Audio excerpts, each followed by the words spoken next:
Okay, I'm now going to show you how to move an inquiry into an order. An inquiry, as we know, can be found here, is where someone has called you up and you asked you to do something and you're not quite sure whether you can do it there or then. So you may have had to go back and ask one of your engineers whether they're available there or if it's even possible. But you didn't want to forget them, so you left them on the to-do list, if you will, which is your inquiry database right here. And now you've found out whether you can do it, you've come back and you want to assign some resources to that or create a quotation, take some action. So we'll choose one at random here. Well, we'll choose Bill Gates, who needs a boiler installation. And we've got Bill's inquiry. It looks good. So we will go over to our little filing system here, and this presents us with our options.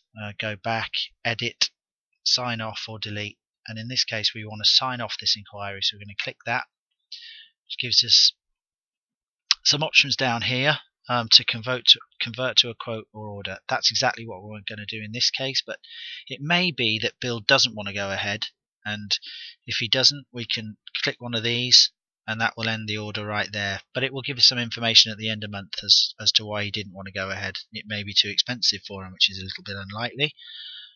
But let's just say that he does want to go ahead. We'll click that button, sign off, and we are now presented with a screen which looks a little bit frightening, but in actual fact it's just asking us whether the details of the job are the same as the account details. And that might mean that you're doing a job at one of Bill's properties, but he actually wants the invoice sent off to the head office. So if we say yes, they are the same, which will probably happen in the majority of the time, it will pre-fill the other side of that form. And if we say no, we want to link it to an existing account, because maybe Sainsbury's is one of our customers. So we type in Sainsbury's and search for them. In this particular case, we haven't managed to win that account. It would pop up with that account, pre-fill the account details on this side, but leave the site details on this side. So you may be doing a job in Camberwell for Sainsbury's, but the invoice has to go off to Blackfriars. But in this case we'll say that they're both the same, and now it's pre-filled the other side.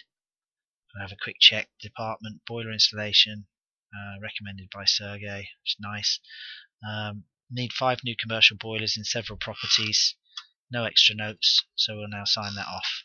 And that has now created an order. So order created successfully. And whenever you see this green banner and the tick, my advice is to just close that down, because it does move the page down to the relevant part that you will be accessing next. And you can now see that this has created an order for Bill, and he is now technically a customer of your company, and he has an ID number, an order number, and an account number which has been created for him. And if you take any more orders for him, you will always badge them to that particular account number here. So he may have lots and lots of jobs which will always be on one account. So I'll just look down, order date, exact time, status of order, inquiry received, recommended, his address, and we've got an order log here about who created it, and the inquiry, and further down we've got our appointments which we haven't started yet. So that is how to turn an inquiry into an order.